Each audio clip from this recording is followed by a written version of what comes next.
Olá, pós-graduandos de Engenharia de Produção. Sou o professor engenheiro Alfredo Piritz Neto.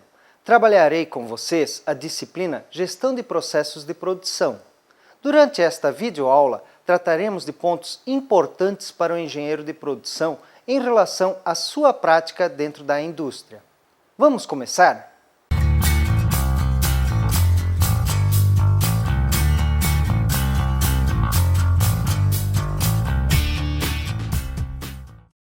Vamos refletir um pouco. Como será que foi a evolução das empresas industriais?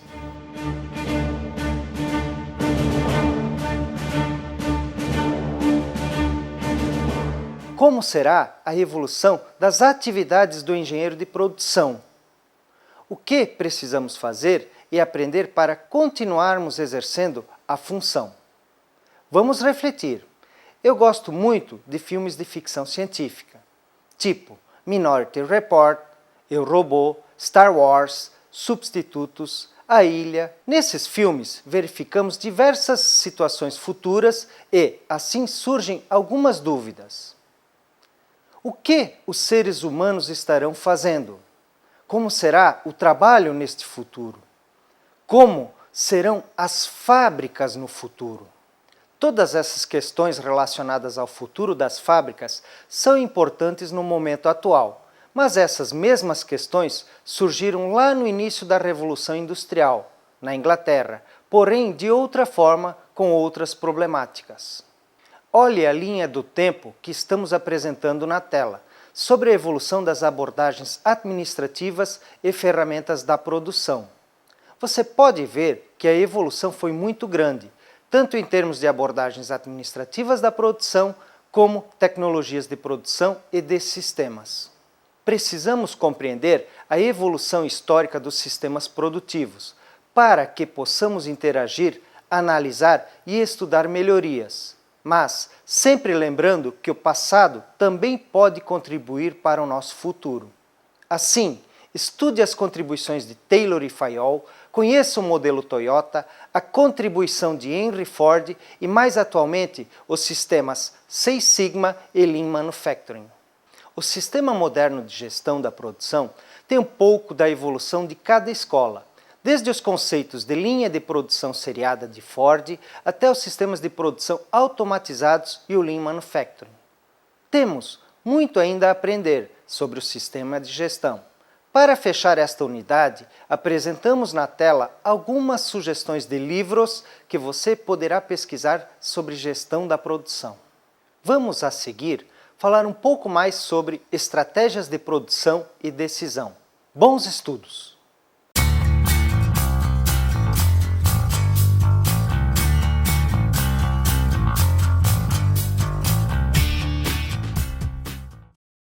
Neste capítulo, trabalharemos dois pontos importantes aos gestores da produção: as estratégias de produção e o processo de decisão.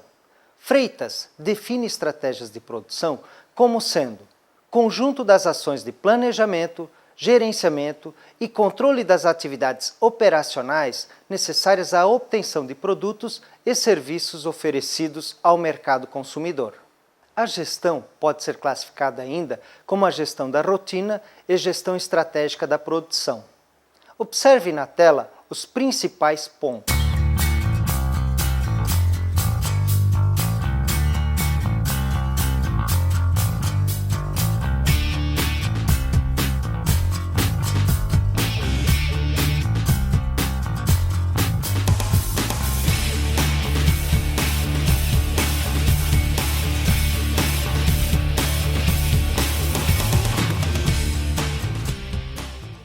A visão holística da fábrica e do conjunto de boas práticas e operações, suas estratégias de produção, e a compreensão do processo decisório são fundamentais para o engenheiro de produção. Assim, gerenciar quer dizer que o engenheiro deverá trabalhar as 4 etapas básicas necessárias ao bom gerenciamento. Vejamos. Planejar. Planejar as ações que deverão ser executadas, a evolução e as melhorias a serem implantadas na fábrica e nos processos produtivos. Organizar. Organizar o ambiente de trabalho, as atividades.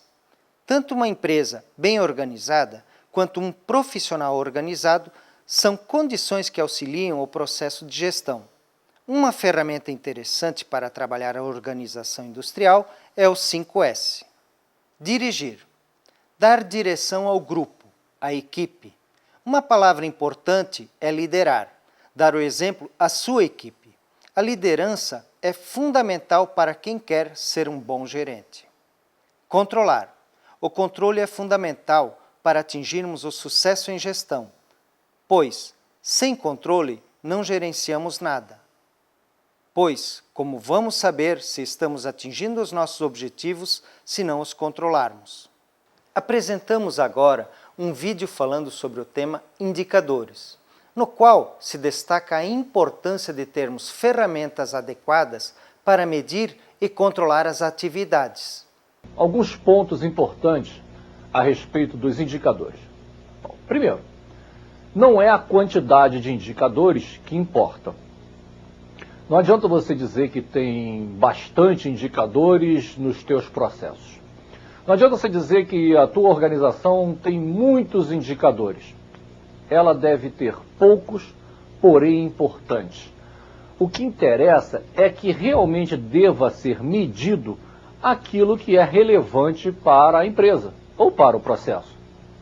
Muitos indicadores, às vezes, acabam trazendo mais dificuldades do que soluções. Acabam tendo tantos indicadores para tomar decisão que ninguém decide nada. Então não é a quantidade que importa. Interessa que você tenha um número razoável de indicadores, e isso varia de processo a processo. Você pode ter 2, 3 indicadores que sejam suficientes para uma tomada de decisão consistente. Você pode ter 5, 6 indicadores que efetivamente devem servir de parâmetro, de comparação, para que uma decisão seja tomada. Mas dizer que tem muitos indicadores e não faz nada com eles, não adianta nada. É preferível que você tenha alguns poucos, mas que realmente sejam consistentes.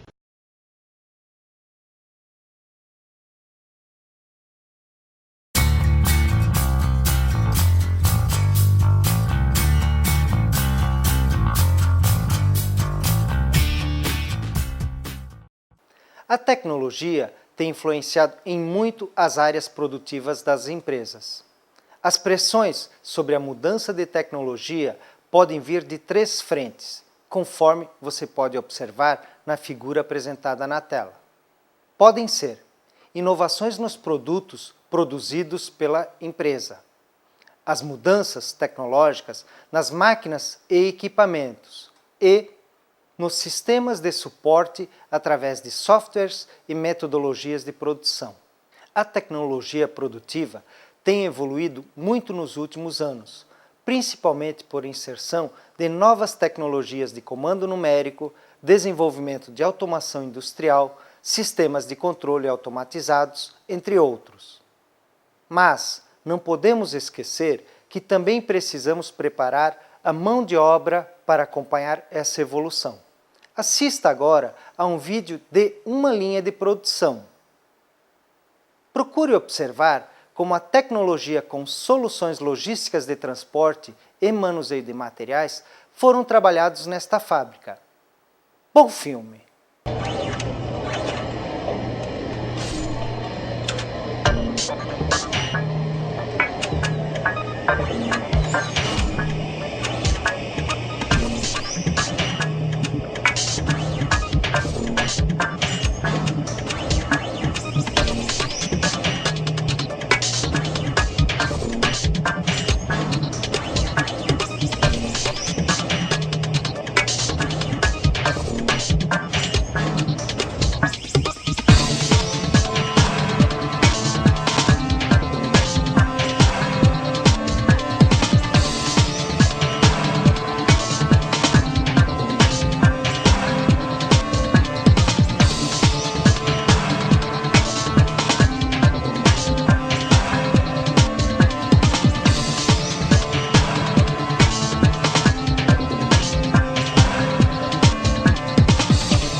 você verificou que diversas tecnologias auxiliaram na melhoria da produtividade, na ergonomia, no ambiente de trabalho e, principalmente, na logística interna, melhorando em muito todo o processo produtivo.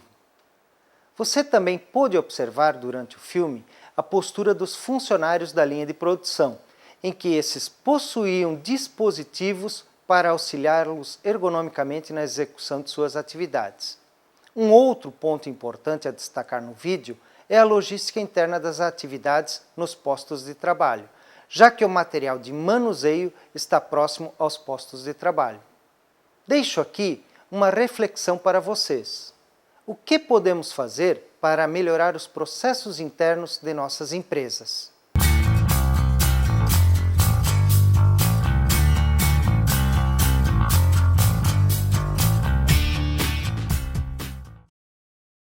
Conforme Nóbrega, a gestão é a maior inovação do século XX, porém o autor alerta que ela ainda é muito mal assimilada. Na área produtiva, temos muitos pontos a aprender para gerirmos bem os nossos recursos de produção. Assim, Slack et al. Sugerem que precisamos gerir a produção de tal forma que façamos as coisas certas, com rapidez, em tempo, com flexibilidade e com baixo custo, conforme você pode ver na figura na tela.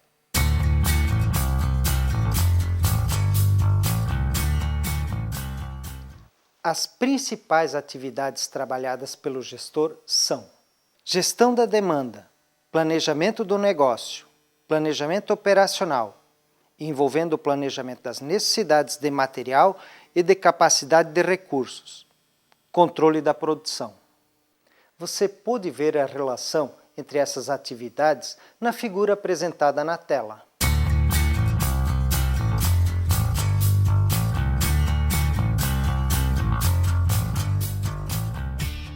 Analisando o quadro apresentado, concluímos que o gerenciamento da capacidade produtiva de uma empresa é um fator importante, pois são diversos os fatores que precisamos levar em consideração, tais como mix de produtos, volumes de produção por produto, disponibilidade de máquinas e equipamentos, setup, matéria-prima, vendas, mão de obra, entre outros.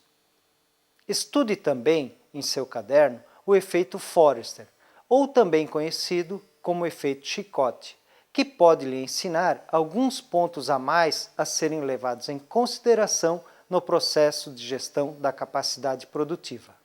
Ainda em relação à capacidade produtiva de uma empresa, não se esqueça de que a capacidade produtiva de uma fábrica pode ser suficiente hoje, mas não podemos afirmar nada sobre o amanhã. Assim, o engenheiro precisa ficar atento à sua linha de produção, ao mercado e à tecnologia, conforme enfatizamos no capítulo anterior. O processo de gestão de estoque e suprimentos faz parte de um dos pontos mais preocupantes do processo de abastecimento das linhas de produção, pois os estoques em excesso podem gerar problemas financeiros de caixa e estoques muito restritos podem gerar falta de matéria-prima, entre outros. Podem gerar também problemas de abastecimento na linha de produção. A gestão adequada de suprimentos faz parte do conjunto que gera o sucesso em uma empresa.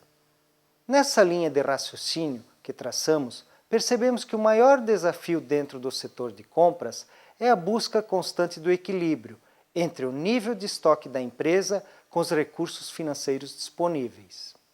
Assim, é possível manter o menor volume possível de estoque, de modo a atender a produção com o menor risco aceitável, para que não ocorra a falta de materiais. O conceito de se ter um departamento responsável pelo fluxo de materiais a partir do fornecedor, passando pela produção até o consumidor, é relativamente novo. Embora muitas empresas tenham adotado esse tipo de organização, há ainda diversas que não fizeram. Se as empresas desejam minimizar seus custos totais nessa área e prover melhor nível de serviços ao cliente, devem agir desse modo. O nome, geralmente dado a essa função, é administração de materiais. Outros nomes incluem planejamento e controle da distribuição e administração da logística. A administração de materiais é uma função coordenadora responsável pelo planejamento e controle do fluxo de materiais.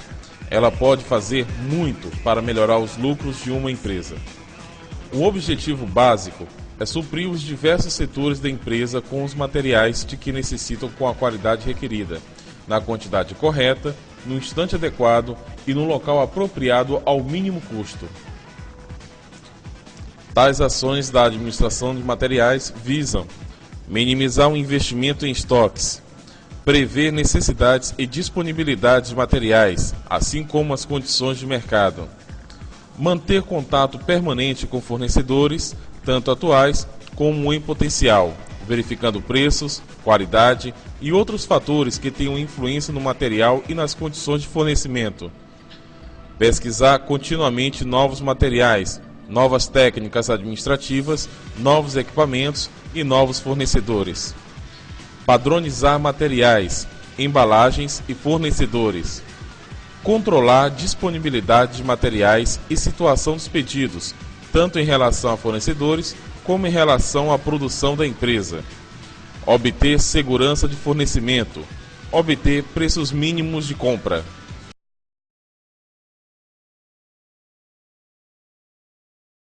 O Departamento de Compras e suas atividades de gestão de suprimentos devem ser bem trabalhados em uma empresa, já que ele é o responsável por uma das principais despesas da empresa, que é a aquisição da matéria-prima. Estude mais esses temas em seu caderno. Vamos agora à nossa última unidade, que trabalha o tema Gerenciamento de Produtos, Processos, Layout e os Sistemas Modernos de Produção.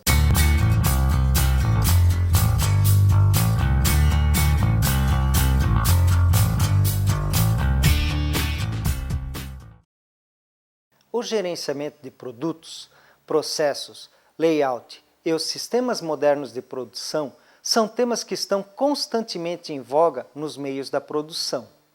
O processo de gerenciamento de produto em uma organização tem se tornado um ponto importante para o seu futuro.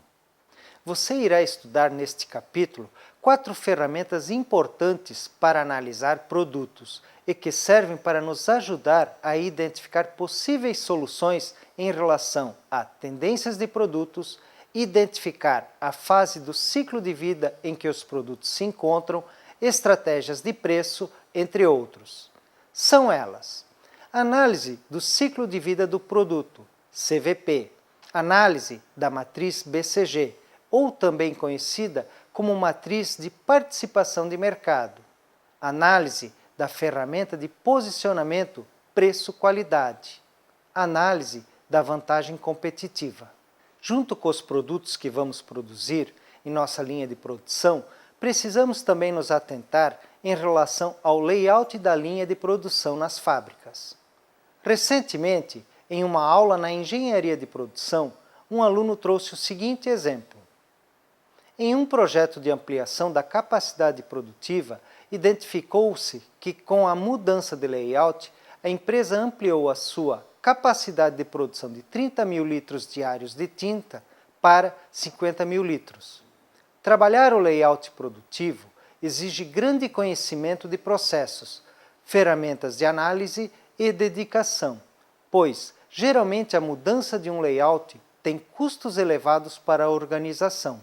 Contudo, são muitos os fatores que podem levar a mudanças de layout, entre os quais citamos: melhoria da produtividade de um processo, redução de movimentação de materiais, aquisição de novos equipamentos, inserção de nova linha de produção na empresa, nova fábrica, entre outros. Na tela, você pode ver na figura que está sendo projetada que um layout adequado influencia os custos do produto final. Nesse gráfico, cada área abaixo das linhas de custo identifica qual a melhor forma de arranjo físico para um volume específico de produção. Não se esqueça de que não adianta projetar um layout somente para a demanda atual, você também precisa considerar a demanda projetada e a vida útil da fábrica que você está projetando. Para encerrarmos, vamos falar um pouco sobre sistemas modernos de produção. Você já assistiu a alguns vídeos interessantes sobre fábricas bem modernas. Pode ser que você já conheça alguma na prática. Pode ser que inclusive a que você se encontra trabalhando. Atualmente, vemos 3 vertentes básicas de metodologias modernas de gestão da produção em voga, ou seja, o Lean Manufacturing, o OPT, Optimal Production Technology, e o Seis Sigma. Esses temas são muito inovadores, mas sempre que formos implantar uma metodologia dessas em nossas empresas, precisamos estar cientes de que o caminho é árduo e passará por transformações grandes da cultura empresarial da empresa, além do custo da sua implantação. Um outro ponto importante a ser dito é que todas as metodologias apresentadas trabalham com diversas ferramentas, cujo tempo médio de implantação e consolidação do método em uma empresa de médio porte gira em torno de 5 anos para que o método esteja inteiramente consolidado.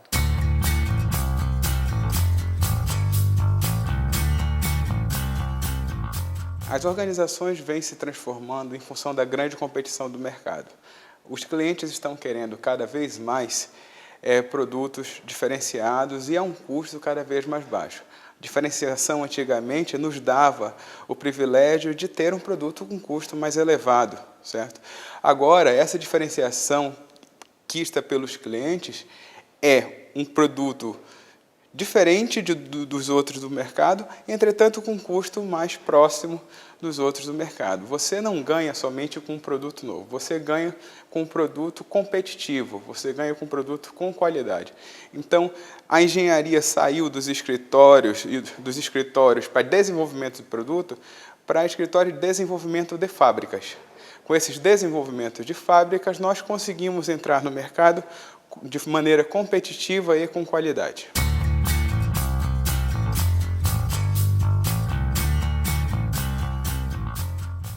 Na verdade, a teoria é como se fossem as nossas ferramentas, né? O engenheiro de produção vai tomar ciência de que ferramentas ele tem a trabalhar, vai tentar reconhecer os cenários onde ele está trabalhando e vai aplicar essas ferramentas em cada um desses cenários. É muito comum nós vermos engenheiros de produção tentando aplicar ferramentas inadequadas para determinados cenários. Então, você precisa entender quais ferramentas estão na sua mão, mas não necessariamente você tem que usar todas as ferramentas. Então, a teoria vai te dar toda a tua maleta de ferramentas, digamos assim, e você vai buscar as ferramentas adequadas para aquele processo. Analise, estude o caso, estude a prática, identifique, vá ao local.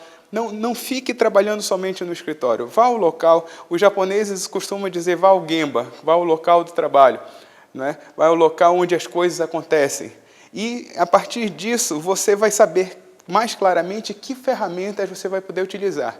Então, você precisa ter a sua teoria sólida, para você ter uma grande maleta de ferramentas, não precisar ir atrás de outras ferramentas, mas você precisa também saber aplicar e ver em que momento você deve usar cada uma daquelas ferramentas. Talvez você resolva um grande problema utilizando apenas uma ferramenta. Cabe a sua análise, cabe o seu estudo nesse sentido.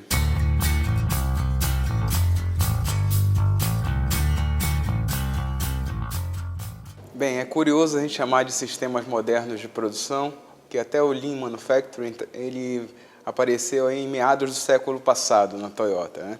Entretanto, eu acredito que os sistemas, até o próprio Fordismo, se nós pudermos usar o termo, é um sistema que ainda agrega valor para as empresas hoje. O que a gente percebe é que algumas empresas não têm técnica de sistema de produção algum. Não trabalha nem com um sistema de linha de produção em massa, nem trabalha com sistema de produção enxuta, nem sempre tem, inclusive, um controle de capacidade de fábrica. Então, quando a gente fica discutindo em que tipo de sistema é o mais adequado, se é o sistema moderno do Lean Manufacturing, ou se eu falar do sistema de Ford, fica um pouco complicado em 70% a 80% das empresas, porque essas empresas simplesmente trabalham com um estilo de administração caseiro, digamos assim, um estilo de administração pessoal, do dono da empresa propriamente dita. Mas quando a gente vai falar dos sistemas propriamente ditos, a gente pode ver a grande evolução que nós tivemos no sistema do Ford, vamos lembrar de Taylor, e agora a grande evolução que nós estamos tendo aí com a questão do Lean Manufacturing, que é um sistema que veio da Toyota, pós-guerra, o Japão é uma condição difícil, começaram a verificar o que realmente eles deveriam fazer para serem competitivos no mercado. Identificaram, então, que eles poderiam estar fazendo o que o cliente deseja, contra a produção em massa que colocava o produto e o cliente teria que consumir aquele produto. Bem, com essa evolução, se criou o termo Lean Manufacturing, né, onde alguns cientistas americanos da MIT foram para o Japão, estiveram na Toyota e começaram a estudar o que esses japoneses estavam fazendo de tão diferente, né? E perceberam que estavam focados ali na redução de desperdício. Simples redução de desperdício, redução de movimentação, redução de defeitos, redução de tempo de espera e, principalmente, redução de estoque. Se a gente pensar em produção em massa, a produção em massa pede e reza para que os equipamentos não estejam parados. O Lean Manufacturing, que é o foco da pergunta, pede que nós não tenhamos desperdícios. E equipamento parado é um desperdício menor do que estoque, na maioria dos casos. Quanto à minha experiência com Lean Manufacturing, eu venho trabalhando numa empresa de eletrônica, metal mecânica, mais para o ramo eletrônico, desde 2001. E em 2002 eu comecei a utilizar essa ferramenta, quando eu obtive resultados interessantes. Resultados que vão de redução de 62% da área ocupada na empresa, disponibilizando área para colocação de novas linhas, redução de 60% do estoque, e aí eu estou falando em cifras de milhões de reais, né? E aumento de produtividade em mais de 100%. Quer dizer, o que eu fazia antes com X pessoas, eu faço o dobro com a mesma quantidade de pessoas. Desta forma, nós estamos evoluindo cada vez mais e deixando a empresa competitiva, certo? Então, agora, o que a gente está fazendo? Qual é o meu atual desafio? O meu atual desafio é justamente fazer uma empresa, buscar uma fábrica totalmente nova. Estou há um ano trabalhando para buscar uma fábrica totalmente nova e totalmente Lean. Para isso, utilizou-se uma metodologia do Lean Manufacturing que chama de Kaizens, os Genbas Kaizens.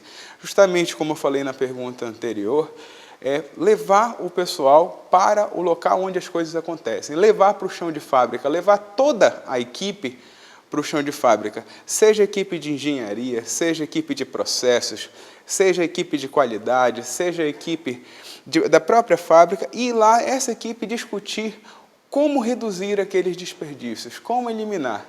E dessa forma criar uma situação futura, vislumbrar uma situação futura e implantar essa situação. Caso isso dê certo, essa situação vai trazer para a gente um retorno aí bem interessante. Nos padrões do que eu trouxe para vocês agora há pouco. Os padrões de aumento de 50% a 60% da taxa de utilização diária, redução de estoque em 60% e aumento de produtividade chegando até próximo dos níveis de 100%.